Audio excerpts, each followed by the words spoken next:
আসসালামু আলাইকুম। মামি রান্নাঘরের পক্ষ থেকে আপনাদেরকে স্বাগতম। বাসায় কিভাবে সহজ উপকরণ দিয়ে সহজভাবে পিৎজা তৈরি করা যায় সেটা আপনাদের সাথে শেয়ার করছি। পিৎজা তৈরির জন্য প্রথমে ডো তৈরি করে নেব। এখানে নিয়ে নিলাম 1 কাপ ময়দা, সাথে নিয়ে নিব পরিমাণ মতো লবণ, এর সাথে দিয়ে দিব 1 চা চামচ ইস্ট, আরও দিয়ে দিলাম 1 টেবিল চামচ চিনি। এবার সবগুলো উপকরণ একসাথে হাতে মিলিয়ে নেব। এখানে আমি গুঁড়ো দুধ ব্যবহার করিনি, গুঁড়ো দুধের পরিবর্তে হালকা কুসুম গরম দুধ দিয়ে এই শুকনো উপকরণটা মেখে নেব। আপনারা যদি গুঁড়ো দুধ ব্যবহার করেন তাহলে হালকা কুসুম গরম পানি দিয়ে উপকরণটা মাখিয়ে নেবেন। এবার আমি হালকা কুসুম গরম দুধটা অল্প একটু ঢেলে দিচ্ছি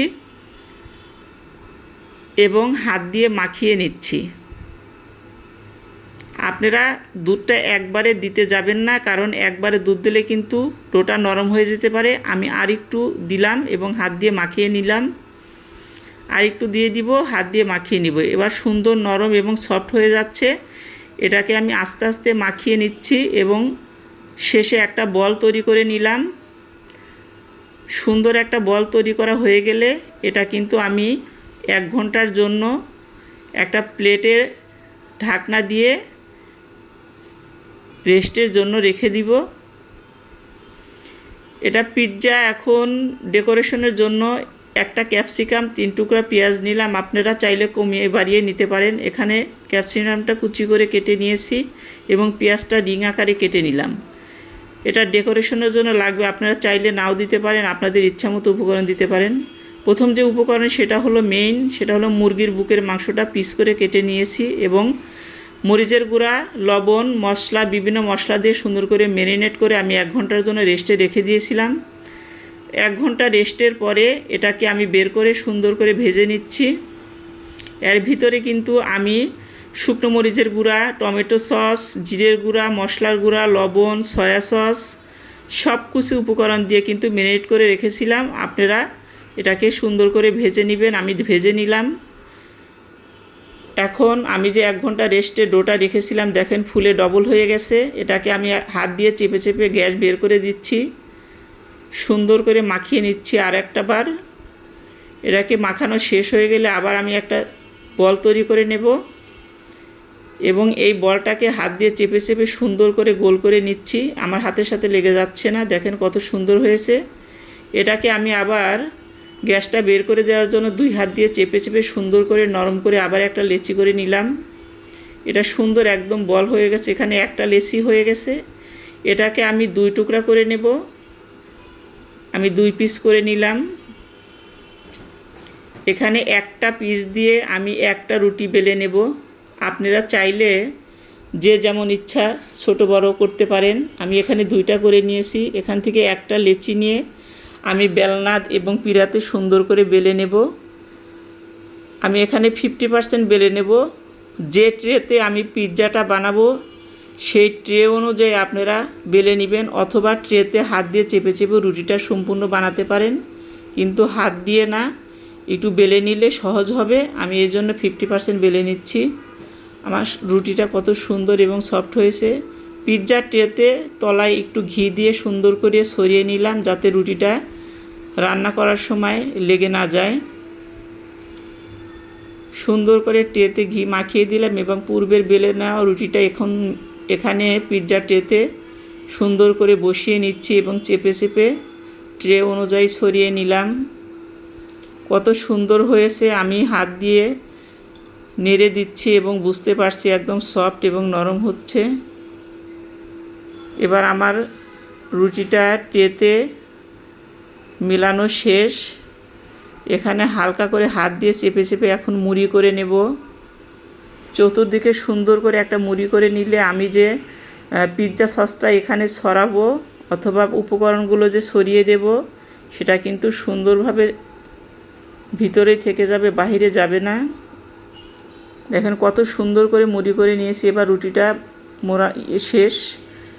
রুটিটাকে আমি কাটা চামচে হালকা কিছু সিদ্ধ করে নিচ্ছি, যাতে এটা রান্না করার সময় তাপে নিচ থেকে উপর দিকে ফুলে না ওঠে, গ্যাসটা নিচের দিক বেরিয়ে যায়।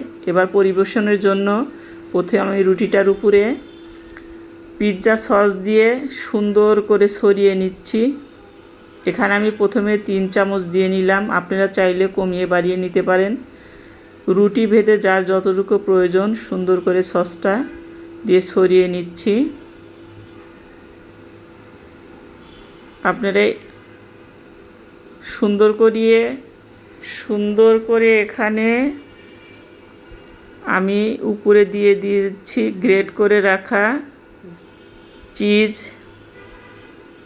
চিজের সংখ্যাটা এখানে আমি একটু বেশি করে দিয়ে দিলাম, কারণ প্রতিটা বাচ্চারাই কিন্তু চিজটা একটু বেশি পছন্দ করে। আর চিজটা যদি আপনি বেশি দিয়ে ফেলেন তাহলে আপনার এখানে ক্ষতির কিছু নেই।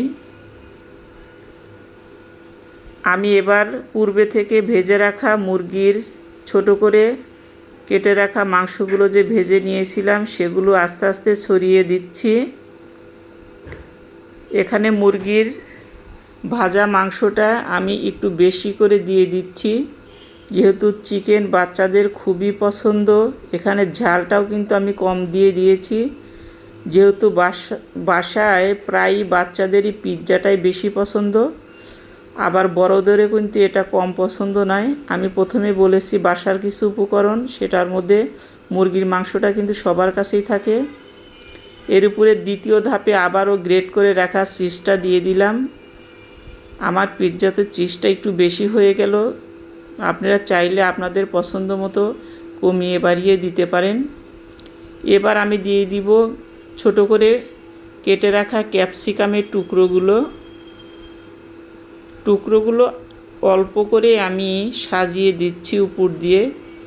বাচ্চাদের ক্যাপসিকাম পছন্দ না বিধায় আমি একটু অল্প করে দিলাম, কিন্তু ক্যাপসিকামটা আমার জন্য খুবই পছন্দের একটি জিনিস, আর এটা অনেক স্বাস্থ্যসম্মত। আমি দিয়ে দিচ্ছি। সাইডে আরও কিছু দিয়ে দিলাম মুরগির কিছু মাংস, যেহেতু প্রচুর পরিমাণে আমার কাছে ভাজা মাংস রয়ে গেছে। তারপরে দিয়ে দিলাম পেঁয়াজ রিং করে কেটে রাখা টুকরোগুলো, সুন্দর করে বসিয়ে নিচ্ছি। জানি না আপনাদের কাছে কেমন লাগছে, যদি ভালো লাগে পছন্দ হয় তাহলে আপনারা আমাকে লাইক এবং কমেন্টস করে দিবেন, ভুল হলে ধরিয়ে দিবেন। দেখেন কত সুন্দর ম্যারিনেট হয়ে গেছে। এবার কিন্তু আমি এটা ওভেনে দিয়ে দিচ্ছি 10 মিনিটের জন্য। দেখেন পিৎজাটা কত সুন্দর হয়ে গেছে। আমার এবার পিৎজাটা খাওয়ার জন্য রেডি। ভালো থাকবেন সবাই। আসসালামু আলাইকুম।